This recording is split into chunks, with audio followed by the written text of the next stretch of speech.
नमस्कार दोस्तों, मैं बायोलॉजी एकेडमी में महेश कुमार परियार आपका हार्दिक स्वागत करता हूं और सभी विद्यार्थियों को गुड मॉर्निंग।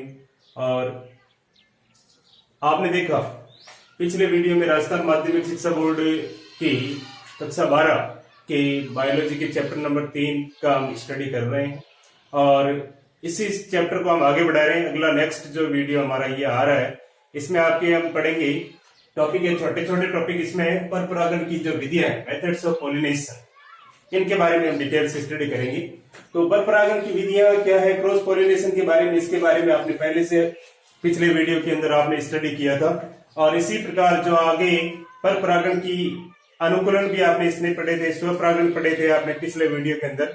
और उसी को पर परागण की विधियों को आगे बढ़ाते हुए ये जो वीडियो है आपके सामने मैं पेश कर रहा हूं। और ये वीडियो आपको अच्छा लगे तो आप लाइक कीजिए, शेयर कीजिए, सब्सक्राइब कीजिए और वीडियो को आखिर तक देखिए ताकि आपको हर चीज समझ में आ जाए। इस प्रकार से एकदम इजी टॉपिक आता है और इसमें नीट में, राजस्थान माध्यमिक शिक्षा बोर्ड की एग्जाम के अंदर और एनसीईआरटी सीबीएसई के एग्जाम के अंदर, बहुत सारे कंपटीशन एग्जाम के अंदर, जैसे स्कूल व्याख्याता फर्स्ट ग्रेड के अंदर भी यह टॉपिक अच्छा तरीके से दे रखा है।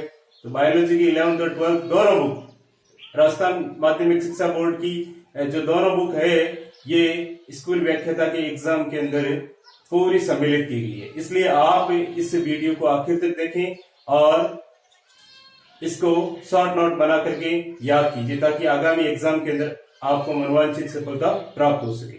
देखिए, पर परागण की विधियां, मेथड्स ऑफ क्रॉस पॉलिनेशन।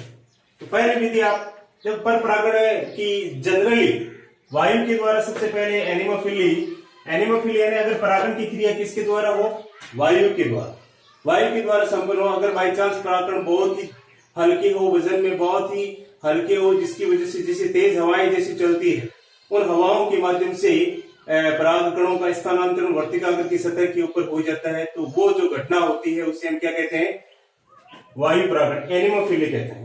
एक मित्रों, मैं आपको ये कहना चाहता हूं कि जैसे जिनकी इंग्लिश वर्जन जो नेम है ना, नीट के अंदर इनके इंग्लिश वर्जन के नाम से पूछा जाता है। जैसे anemophily, what is the anemophily? Example क्या है इसका, उदाहरण क्या है इसका, एनिमोफिली क्या है, ठीक है, इससे रिलेटेड क्वेश्चन पूछा जाता है। तो आप लोग इसके इंग्लिश वर्जन जरूर इसके याद करें, अन्यथा यह आपका याद किया हुआ बेकार हो जाएगा। तो देखिए आप, फर्स्ट इसमें जल परागण हाइड्रोफिली, सेकेंड इसमें है जल परागण। अगर परागकणों का स्थानांतरण वर्तिकाग्र की सतह के ऊपर जल के माध्यम से हो रहा है तो उसे हम क्या कहेंगे, जल परागण, हाइड्रोफिली कहते हैं। एग्जाम्पल इसमें पोटामोजिटॉन और मीडियोफिलम, जनरली इसके एग्जाम्पल पूछे जाते हैं, पोटामोजिटॉन और मीडियोफिलम।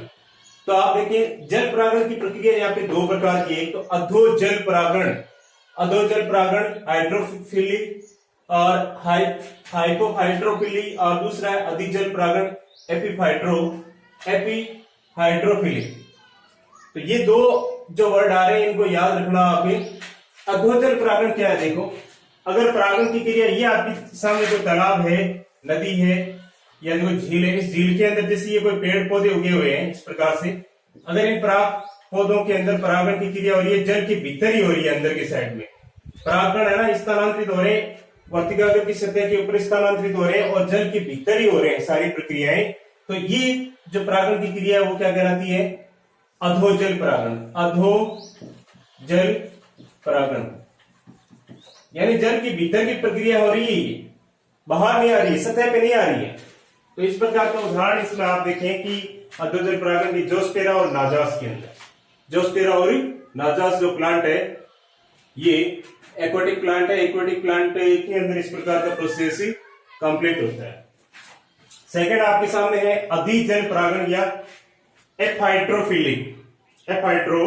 इसमें आप देखिए, अगर परागकण की प्रक्रिया जल की सतह के ऊपर हो रही है, ये जैसे पौधे हैं, ये थोड़े से बाहर निकले हुए हैं, जल की सतह से पूरे डूबे हुए, लेकिन उसका ऊपर का भाग, फ्लावरिंग पार्ट जो है, बाहर निकला हुआ है और जल की सतह से, जल में तैर करके परागकणों का स्थानांतरण हो रहा है सतह से सतह पर।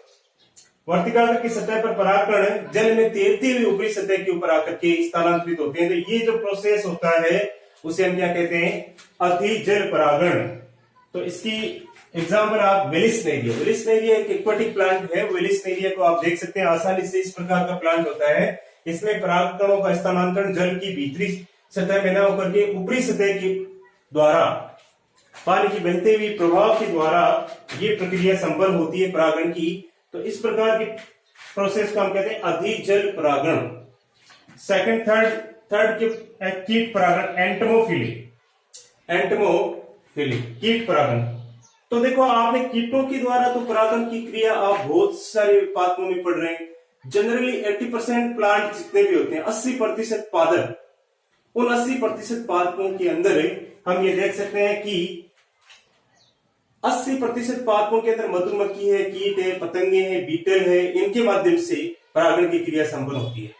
और ये एक पेड़ से दूसरे पेड़ की ऊपरी सतह के ऊपर जाकर के बैठते हैं। तो पौधों के अंदर परागणों की क्रिया कीटों के द्वारा होने की प्रक्रिया को हम क्या कहते हैं? कीट परागण। इसमें देखो बीटल, पतंगा, ये तो इसमें आप प्रमुख एजेंट है, इन्हीं के माध्यम से ये प्रक्रिया संपन्न होती है। उदाहरण इसमें साल्विया और सरसों। एनसीईआरटी की बुक के अंदर साल्विया का जो डायग्राम दे रखा है और कीटों के द्वारा उसमें परागण की क्रिया समझाई गई है, बड़ा ही शानदार तरीके से, उसमें बहुत बढ़िया तरीके से दे रखा है। चौथा है इसके अंदर है पक्षी परागण, ऑर्निथोफिली।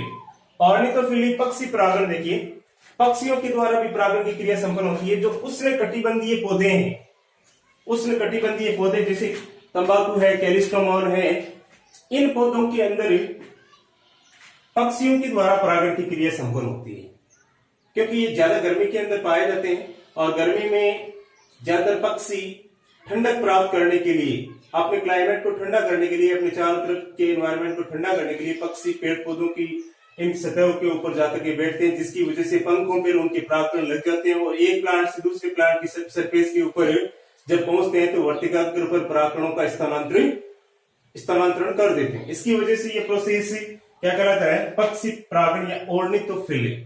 एग्जाम्पल इसमें यहाँ पे है तंबाकू है, कैलिस्ट्रोमोन है। इसमें पक्षियां कौन कौन से, देखो कौन कौन से प्रमुख पक्षी है, याद रखना। इन पक्षियों के नाम पूछे जाते हैं। शक्करखोरा है एक, दूसरा गुंजन पक्षी है, नेप्टेरिना है। ये जो 2-3 पक्षी है जो इंपॉर्टेंट रोल प्ले करते हैं इस प्रकार के ऑर्निथोफिली के अंदर। तो पक्षियों के द्वारा ये परागण की क्रिया संपन्न होती है। अगला यहाँ पे देखिए आप, चमगादड़ के द्वारा, रात्रिकालीन उड़ने वाला जो पक्षी है ना चमगादड़, उस चमगादड़ बेट के द्वारा भी इस प्रकार का प्रोसेस है या पॉलिनेशन का प्रोसेस कंप्लीट होता है। तो आप देखें इसको हम कहते हैं चेरेट्रोफिली। इसमें आप देखें कदम और कचनार, बालम खीरा, ये जो पेड़ होते हैं ना मित्रों, रात्रिकालीन के अंदर इनके पुष्प खिलते हैं। रात में खिलने की वजह से ये पक्षी काफी, चमगादड़ जो वगैरह जो होते हैं वो उन फ्लावर से या पुष्पों से रस चूसने के लिए वो जाते हैं। इसकी वजह से ये प्लांट में परागण की क्रिया संपन्न होती है चमगादड़ के द्वारा, क्योंकि ये रात्रि में खिलने वाले पुष्प है और इन पुष्पों की सतह के ऊपर जैसे चमगादड़ के पक्षी आकर के, चमगादड़ आकर के बैठता है तो इसे हम क्या प्रोसेस कहेंगे? चमगादड़ के द्वारा परागण की क्रिया हो रही है। घोंघों के द्वारा कोई जलीय घोंघे होते हैं ना, जल के अंदर जो स्नेल्स वगैरह होते हैं, उनके द्वारा भी कुछ पादपों के अंदर परागण की क्रिया संपन्न होती है। जैसे यहाँ पे सर्प वृक्ष और ऑर्किड, एरिस्मेसा, ये जो प्लांट होता है इसको कहते हैं एरिस्मा। और ऑर्किड की कुछ जातियां, बहुत सारी जातियां हैं जिसके अंदर घोंघों के द्वारा परागण की क्रिया संपन्न होती है। अगला ये प्रोसेस आपको अच्छी तरीके से याद करना है, इसके शॉर्ट नोट बनाने हैं और एग्जाम की दृष्टि से बड़ा ही इंपॉर्टेंट है। इसमें उदाहरण के माध्यम से ये क्वेश्चन पूछे जाते हैं। तो उदाहरण है साहब में इंग्लिश जो वर्जन है, इनके नाम के माध्यम से भी ये क्वेश्चन पूछा जाता है। अब उसके बाद में फिर जो अगला जो हमारा टॉपिक है, असंगतता या अनिश्चितता, इनकम्पेटिबिलिटी। देखो क्या चीज होती है इनकम्पेटिबिलिटी? देखो आपने परागण की क्रिया देखी है। परागण की क्रिया में क्या होता है कि परागकण वर्तिकाग्र की सतह के ऊपर आकर के अंकुरित होते हैं। आप देखते हैं ये परागकण जैसे किसी एजेंट के माध्यम से या बाह्य कारक के माध्यम से आ गए और यहाँ आकर के फिर ये अंकुरित होते हैं, इसे पराग नलिका का निर्माण करते हैं। आपको पता होना चाहिए, आपने चैप्टर नंबर 1 में और 2 में आपने पढ़ा था तो पराग नलिका जैसे इसमें बनती है तब इसमें परागणों का अंकुरण होता है, तब पराग नलिका का निर्माण होता है। तो आपको ये पता होना चाहिए, अगर बाई चांस ये परागकण यहाँ पे आकर के अंकुरित नहीं हो, तो इस प्रकार की जो प्रोसेस है इसका मुख्य परिभाषा आप देखें कि नर युग्मक और मादा युग्मकों के मध्य अनिश्चितता का आना, नर युग्मक और मादा युग्मकों के मध्य अनिश्चितता का आना, या फिर दोनों के मध्य निषेचन की प्रक्रिया संपन्न नहीं होना, इस प्रक्रिया को हम क्या कहते हैं? इस प्रक्रिया को कहते हैं असंगतता या अनिश्चितता। यानी नर युग्मक और मादा युग्मक दोनों के मध्य निषेचन की प्रक्रिया संपन्न नहीं होना। यहाँ पे परागकणों का अंकुरण होगा ही नहीं मित्रों, और नहीं होगा तो ऑटोमेटिक फिर ये प्रोसेस क्या कहलाएगा? अनिश्चितता, इनकम्पेटिबिलिटी।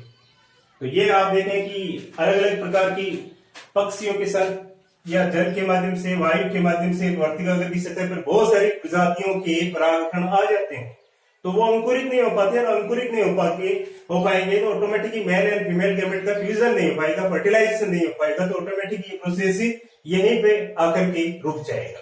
तो ये प्रोसेस आप देखते हैं असंगतता या अनिश्चितता का दो प्रकार की होती है मुख्यतः। एक होती है अंतरजातीय, इंटर स्पेसिफिक, एक ही वंश के भिन्न भिन्न जातियों के मध्य एक ही वंश क्या है इनका? एक ही है, और एक ही वंश के भिन्न भिन्न जातियों के मध्य अगर अनिश्चितता पाई जाती है तो इस प्रकार की प्रोसेस को हम क्या कहेंगे? अंतरजातीय असंगतता या अनिश्चितता, इनकम्पेटिबिलिटी। इंटर स्पेसिफिक इनकम्पेटिबिलिटी बोलते हैं इसको। एक ही वंश की दो जातियों के मध्य ये प्रक्रिया अनिश्चितता का पाया जाना क्या कहलाता है? अंतरजातीय अनिश्चितता कहलाती है। दूसरा, इसमें आप उदाहरण देख सकते हैं ब्रेसिका रापा और ब्रेसिका कैम्पेस्ट्रिस। ब्रेसिका एक ही वंश, ब्रेसिका वंश की दो जातियां हैं, रापा और कैम्पेस्ट्रिस, दोनों के मध्य क्या पाई जाती है? स्व अनिश्चितता या सेल्फ इनकम्पेटिबिलिटी प्रेजेंट होती है। तो ये आपको याद रखना है। और दूसरा यहाँ पे अंतरजातीय इंट्रा स्पेसिफिक इनकम्पेटिबिलिटी। तो एक ही जाति के सदस्यों के मध्य अगर स्व अनिश्चितता का पाया जाना होता है तो इस प्रकार की प्रक्रिया को हम क्या कहेंगे? अंतरजातीय या इंट्रा स्पेसिफिक इनकम्पेटिबिलिटी बोलते हैं। एक ही जाति के सदस्यों के मध्य, उदाहरण इसमें प्रिमोला है। प्रिमोला एक प्लांट है, इस प्लांट के अंदर जो ये एक ही जाति के सदस्यों के मध्य सेल्फ इनकम्पेटिबिलिटी प्रेजेंट होती है, इसकी वजह से ये क्या कहलाते हैं? अंतरजातीय। तो इसे हम स्व अनिश्चितता भी, सेल्फ इनकम्पेटिबिलिटी या स्व बंधितता, सेल्फ स्टेरिलिटी भी बोलते हैं। तो दोनों वर्ड याद रखना है इसको कहते हैं सेल्फ इनकम्पेटिबिलिटी।